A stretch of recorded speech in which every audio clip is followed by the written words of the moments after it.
Hello and welcome to a not so awesome review. Today we are looking at this diorama I built a few months ago, part of the 9 dioramas I wanted to do for the little cube shelf I have. This one is the one that didn't fit, but I think it still came out pretty good. The reason it didn't fit, I'm just gonna get it out of the way right now, is it's warped right here on the bottom, and that's my fault for painting this after I glued it on. It warped the bottom board, raising the sides here from what I measured them, and just making it a little bit too big to fit in.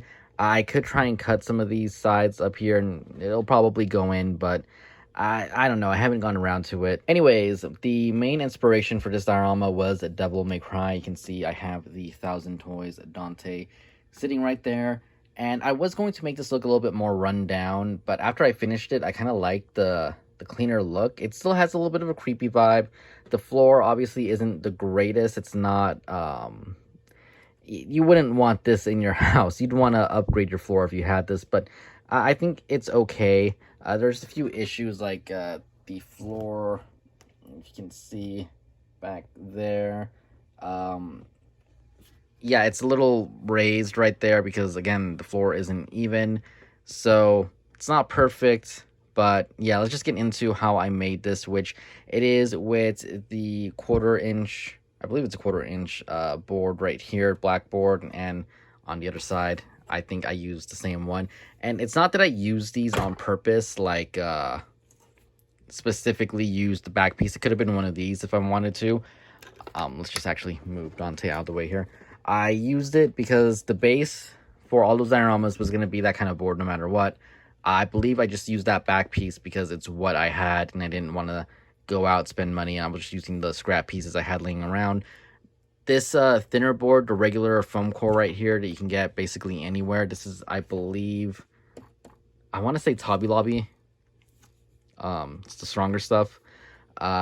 This I like the best when we're using these like little dollhouse windows and doors because they fit flush enough that if I wanted to make this into a wall, it would work great, whereas anything thicker really doesn't fit well. So that's why I like using these when it comes to kind of like indoor-y type of construction. So yeah, that's kind of the base of it anyway. The floor is, again, dollhouse floor. I was going to use skinny sticks, but the pattern making of those takes forever.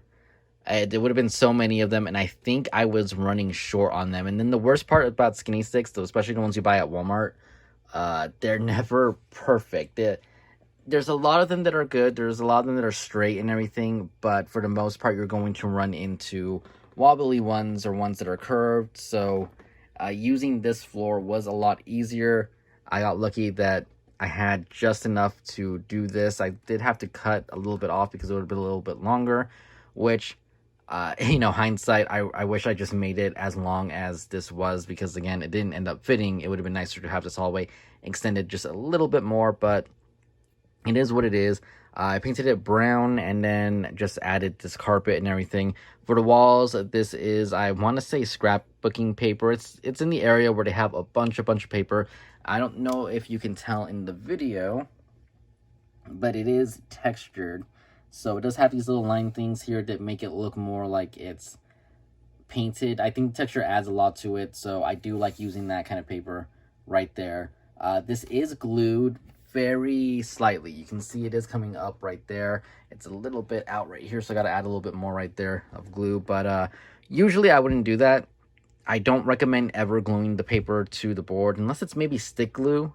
I haven't tried stick glue yet. Maybe that'll actually work better, but yeah, if you're using like PVA glue, like Elmer's glue or anything like that, even hot glue, especially hot glue actually, you're going to end up with little bumps or little bubbles around the walls, and it's not going to look good. So what I would recommend, and what I should have done, but I didn't have any, and I'm impatient, is double-sided tape. Just get a roll of double-sided tape, go one there, up, down, and an X, and just put it on there, and it'll hold really well. And it'll be flat. You'll get the paper on there without any of these little kind of like bumps going on, because that's from just the moisture in the glue kind of starting to warp it a little bit. Obviously, if you use hot glue, it's going to leave a little bit of a gap. So I would definitely steer clear of that. Windows and doors, like I said, are all from Hobby Lobby, Dollhouse things, along with the doorknobs, which you unfortunately have to buy separately. I did paint everything white. Didn't come out perfect, but good enough for what it is. They do sell, again, this molding at Hobby Lobby, which I didn't cut perfectly, I'll be honest. Especially the corners, I got lazy. I didn't want to cut them to make them look good, but for the camera, not bad at all. And again, more of those dollhouse accessory things like this broom, lamp, and this book, and the carpet there.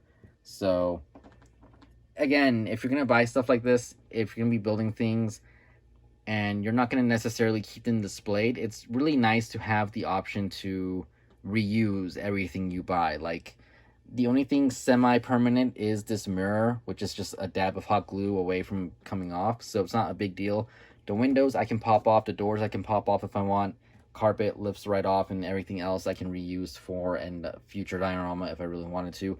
This table I ended up making myself because I didn't like any of the ones that were for sale. In the little wood section at Hobby Lobby where they have the kind of like the wood tools, I don't know what to call it, the wood burning and all that stuff, they sold a pack of this just plain wood right here, and then they were selling, I think it was a pack of 5 of these little stick thingies with the round things at the end. So I just got this and super glued it to this, painted it white, and boom, table for the side right there, which I honestly really like. I think it came out really good. The leg did come out once or twice, so my recommendation is to definitely glue it on and then paint, because if you paint and then you glue, you're just gluing it onto the paint and it's gonna chip off. So either that or leave the area where you're gonna glue it on unpainted when you're doing it. But just a little tip right there for that. And this is a permanent diorama because again, it was meant to go in that little cube thing. I don't really mind. It does take up a little bit more room than I would like, but it's not like anything too bad. I have this see-through paper here that's red for the kind of red glowing window effect, so I can turn one of my lights on and kind of have it go out like that.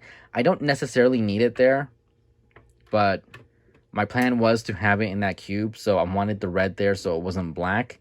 I do have another one of these lights, which these are the lights I use sometimes, not all the time, because my main lights are 2 Elgato lights, but these Viltrox Amazon lights, $20-$30, I believe. I paid a little bit more for an RGB one, which is around here somewhere, has rechargeable batteries, has a outlet for power.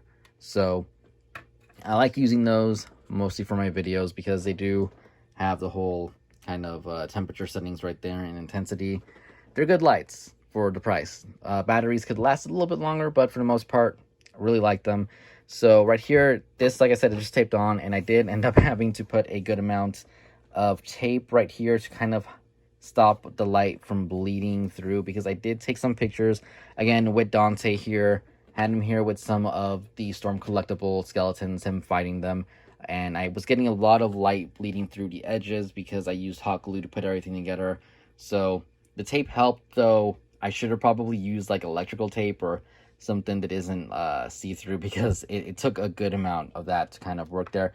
But you can kind of get a good look here to see how the diorama looks with Dante in there. And I have other ideas for other figures I want to put in here, different scenes that I can kind of come up with.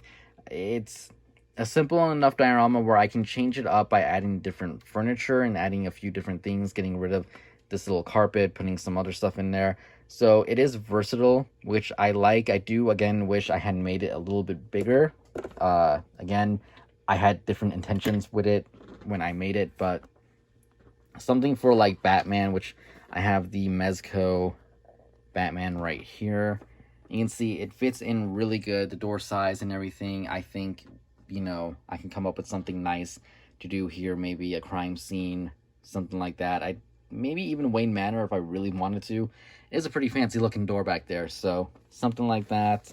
In case you guys want a size comparison with a Marvel Legend, here he is, or here it is, with Cyclops. If he decides to stand, his knee's a little bit weak, so need to try and fix that. But yeah, everything fits in pretty good. I think it came out pretty decent, and it'll work for definitely a few things. I have an idea for photo shoot that I want to do with this thing with a different figure that isn't out yet.